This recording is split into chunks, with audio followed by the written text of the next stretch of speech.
Dans le problème 1, une entreprise vend des équipements utilisables sur tableau blanc pour les professeurs de mathématiques. Elle propose 3 lots différents, tous au même prix de 600 €. Le lot 1 contient 30 équerres et 60 feutres. Le lot 2 contient 50 équerres et le lot 3 contient 20 équerres, 40 feutres, 10 compas. Donc dans le lot 1, j'ai des équerres, tout comme dans le lot 2 et le lot 3.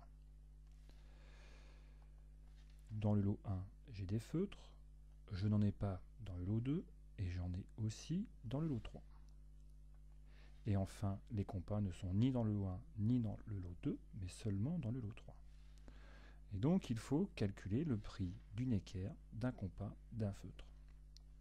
Alors on voit que le lot 1 est constitué de 2 articles différents, donc 2 prix différents. Ici on a seulement les équerres, et ici on aura 3 prix à trouver. Donc le lot 1, c'est donc 30 fois le prix d'une équerre, plus 60 fois le prix d'un feutre. 30 fois le prix d'une équerre, plus 60 fois le prix d'un feutre. Et ça, c'est égal à 600 €. On va procéder de la même façon dans le lot 2. Le lot 2, c'est donc 50 fois le prix d'une équerre. Et ça, c'est égal à 600 €. Et dans le lot 3, on a donc 20 fois le prix d'une équerre, plus 40 fois le prix d'un feutre, plus 10 fois le prix d'un compas. Et tout ça, ça fait aussi 600 €. Alors, par quel lot on va commencer? Alors, je vois que dans le lot 2, je n'ai qu'un seul article, et que donc 50 fois le prix d'une équerre, c'est 600 €. Donc, je vais pouvoir trouver le prix d'une équerre à partir du lot 2.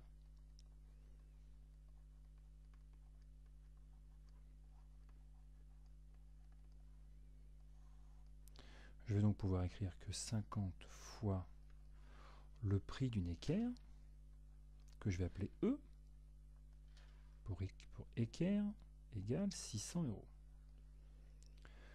Donc, dans 600, je peux mettre 50 fois le prix d'une équerre. Quel est le prix de l'équerre? Pour savoir quel est le prix de cette équerre-là, eh ben, il faut que je redécoupe mon lot qui contient 50 équerres et qui coûte 600 € en 50 morceaux. Ça veut donc dire que je vais diviser mon lot qui coûte 600 € en 50 parts pour connaître le prix d'une part. Donc cette opération-là, vous pouvez évidemment la faire à la main, mais aussi à la calculatrice. Et donc vous allez trouver que 600 divisé par 50, ça fait 12. Donc je viens de calculer le prix d'une équerre.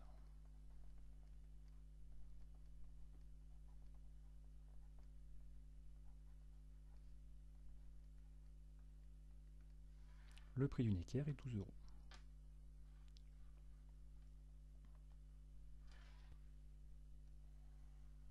C'est un résultat qu'on encadre.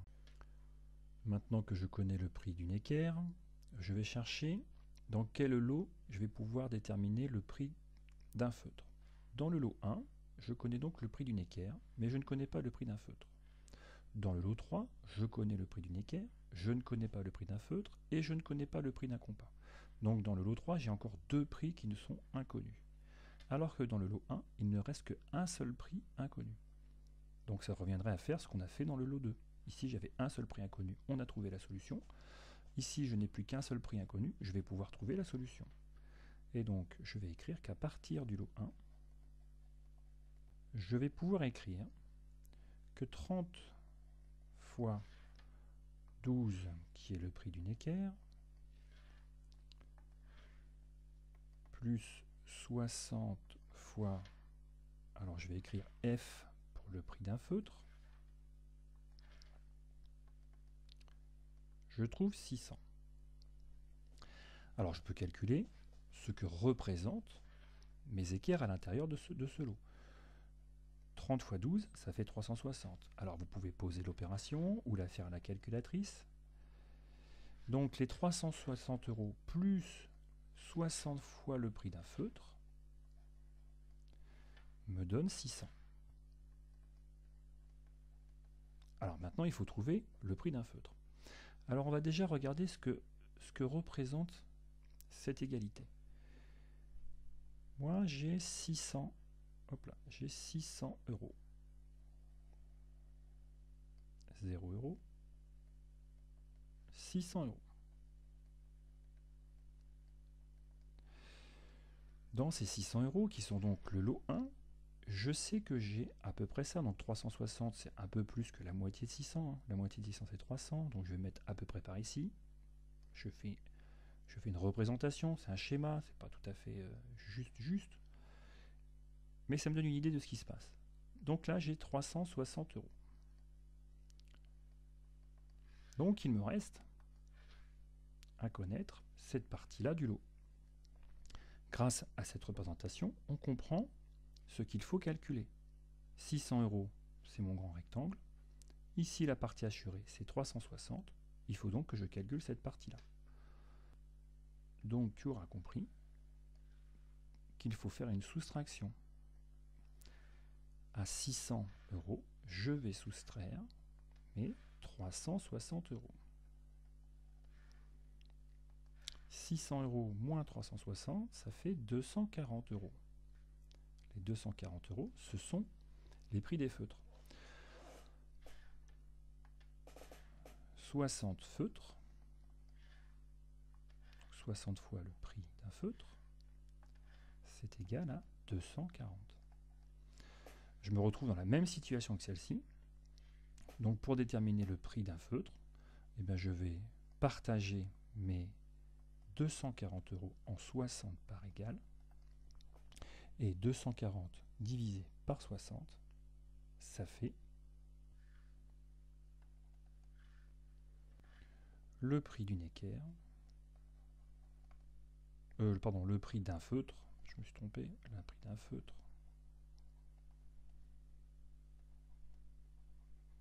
est 4 €. Alors on va encadrer ce résultat. Je vais l'encadrer en bleu, comme ça on va mieux comprendre.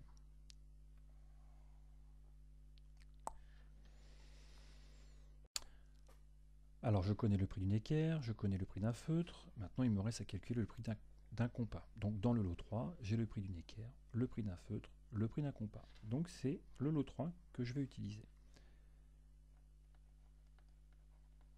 Donc à partir du lot 3.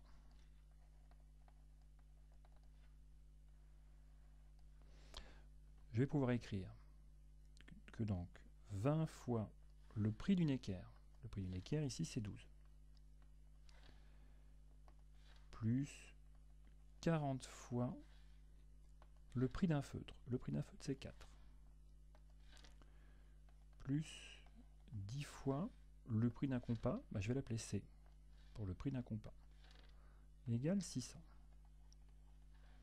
Alors je peux donc calculer 20 fois 12, ça fait 240, plus 40 fois 4, ça fait 160, hop là, je vais tromper de couleur, 160,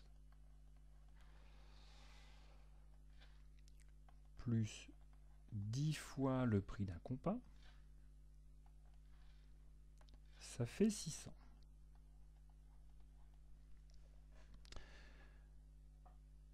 Alors, ce que je peux faire aussi, c'est rassembler cette partie-là. Le prix, je connais le prix des équerres, je connais le prix des compas. Donc si je décide de calculer cette partie-là, 240 plus 160, ça fait 400. Donc le prix des équerres et des feutres, plus mes 10 compas, ça fait 600. Comme tout à l'heure, je peux représenter ce qui se passe. Si ça, c'est mon lot 3, et qu'il coûte 600 €.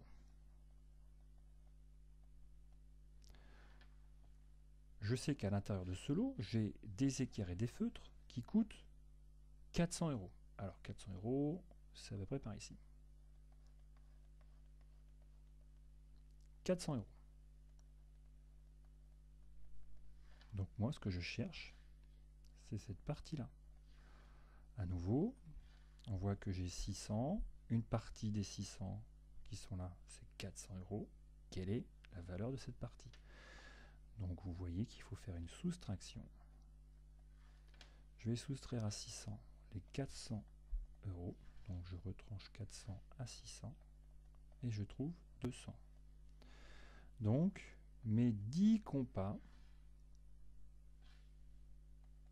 10 fois le prix d'un compas, c'est 200 €. 200. Donc combien de fois j'ai 10 compas à l'intérieur de 200? Donc quel est le prix d'un compas? À nouveau, je vais devoir découper en parts égales, c'est 200. En combien? En 10 parts égales. Donc l'opération à poser, ce sera donc, je vais la mettre ici, 200 divisé par 10.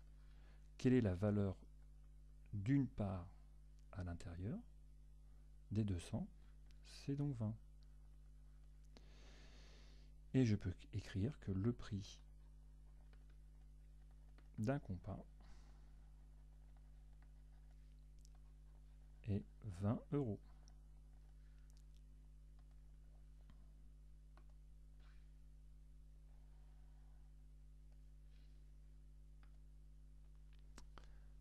Fin de l'exercice.